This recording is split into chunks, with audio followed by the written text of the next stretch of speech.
Mga igsuon, ang atong mga pagbasa karon nagpakita kanato sa duha ka mga magkabangi nga mga puwersa, two opposing forces at work in our two readings. Ang una mao kining puwersa sa pagpaundang sa pagsangyaw sa maayong balita. Si Pedro ug ang iyang mga kauban gipatawag sa mga kadagkuan sa mga Hudiyo tungod kay dili nila gusto nga magpadayon ang ilang pagsangyaw sa maayong balita. Sa laing bahin sa atong ebanghelyo usab, lahi ang nahitabo. Tungod kay si Jesus sa atong ebanghelyo nag-angni, nagsugo sa mga tinun-an sa pagsangyaw sa maayong balita, paglakaw ngadto sa tibuok kalibutan ug pagsangyaw sa maayong balita. Kung atong mamatikdan mga igsuon, in all appearances of the risen Jesus, ang tanan matapos gayud sa usa ka apostolic command. Aduna siya'y isugo niadtong mga tao nga nakasaksi sa iyang pagkabanhaw. Sama pananglitan kang Maria Magdalena. Sa iyang pagkakita o pagkahibalag sa nabanhaw nga Jesus, gisultihan siya, "Go to my brethren and tell them that I am ascending to my Father and to your Father." Sultihi ang ako mga igsuon, nga mukayab ako, musaka ako, ug makikita sa akong amahan, ug inyong amahan. Ngadto sa pipila ka mga babae nga nakasaksi sa iyang pagkabanhaw, "Tell my brethren to go to Galilee, and there in Galilee I will meet them." Sulti sila nga muadto sila sa Galilea, ug dito sa Galilea makigtagbo ako kanila. Karon sa atong ebanghelyo, si Jesus miingon, lakaw ngadto sa tibuok kalibutan ug isangyaw ang maayong balita. Isangyaw ang maayong balita. Ang pagkabanhaw ni Jesus mga igsuon, dili panahon sa taas nga pagbakasyon, kundili sinugdanan sa misyon. Ang misyon sa pagsangyaw sa maayong balita. Aron kita makasangyaw sa maayong balita, we are invited to change perspective. Dunay pang-usabon nato sa atong mga panglantaw. Pananglitan, moingon kita, nag-ingon ang Ginoo, isangyaw ang maayong balita, panlakaw kamo.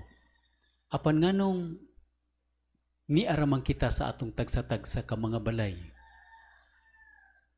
Go out, ingon ni Jesus, go out, pero ang atong gobyerno, ang atong simbahan nag-ingon, stay inside your homes, inside your houses.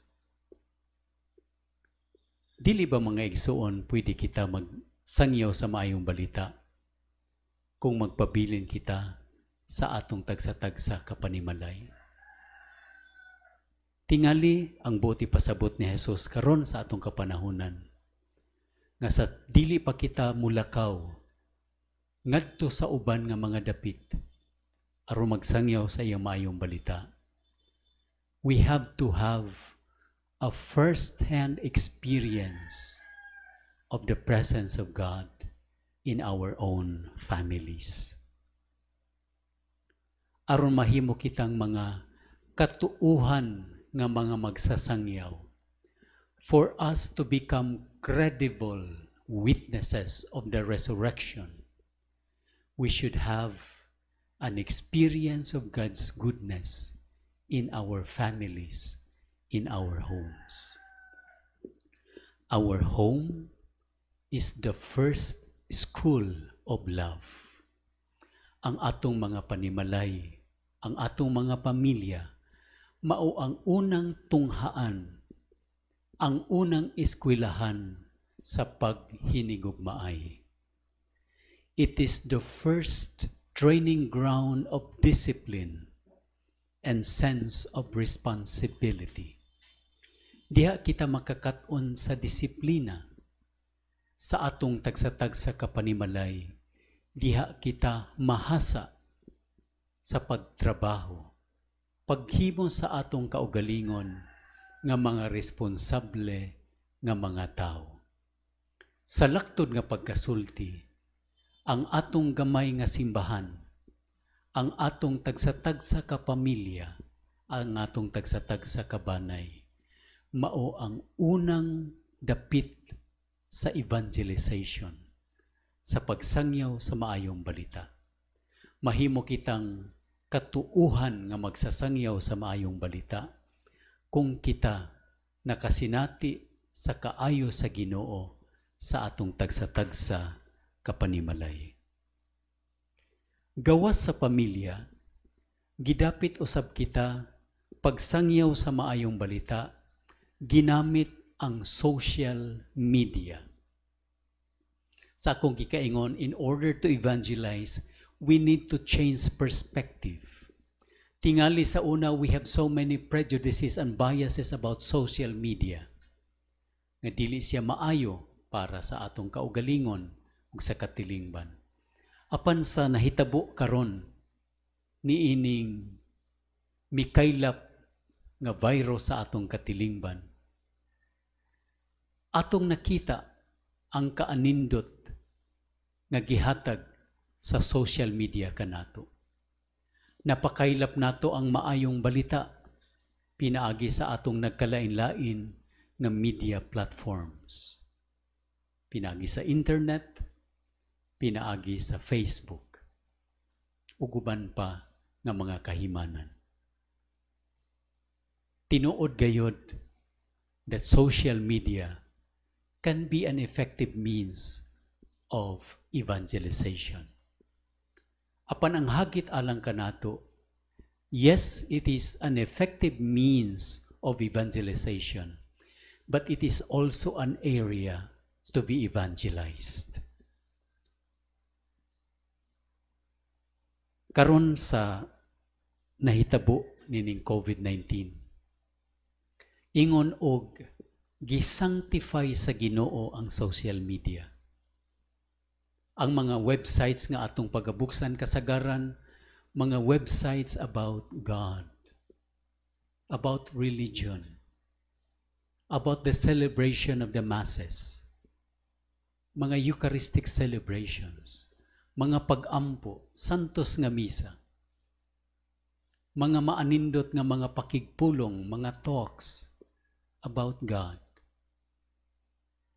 Kiniunta magpadayon sa atong kinabuhi, nga gamito nato unsa man ang gihatag sa Ginoo kanato, aron isangyaw ang maayong balita.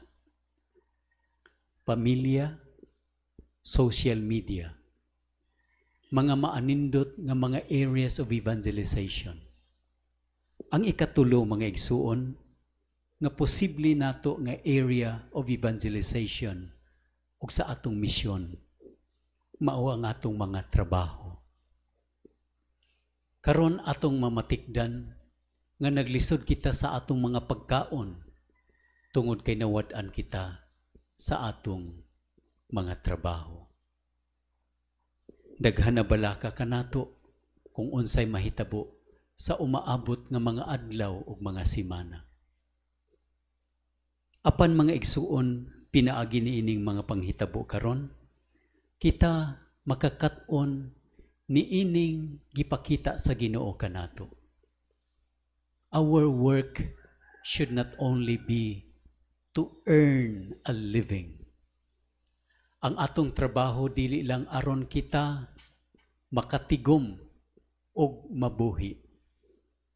Work is not just earning a living, but a time to give life for others. Dili lang sa kaugalingon, kundili aron usab ang uban mabuhi. Dili lang siya panginabuhi, kundili paghatag og kinabuhi para sa uban. Karon aron mabuhi ang uban, kadtong gipanalanginan bunga sa ilang pagpaningkamot sa ilang trabaho. Giangni nga magpaambit niini ngadto sa uban. Ang atong diocese mga igsuon dinhi sa Tandag naningkamot nga bisan sa ginagmay nga paagi makapaambit og mga pagkaon ngadto sa atong mga kabus nga mga igsuon nga makakaon lang kung sila makatrabaho.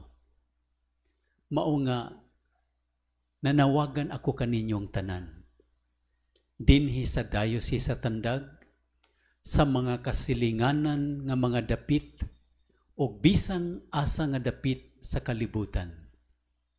I am appealing to you. The diocese is appealing to you. If there is anything, any donation that you can give to the diocese para makaptabang kita to help our brothers and sisters who are in need, who are suffering from hunger.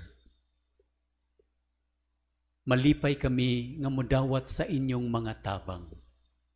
Sa Jesus, nagdasig ka nato, spread the good news.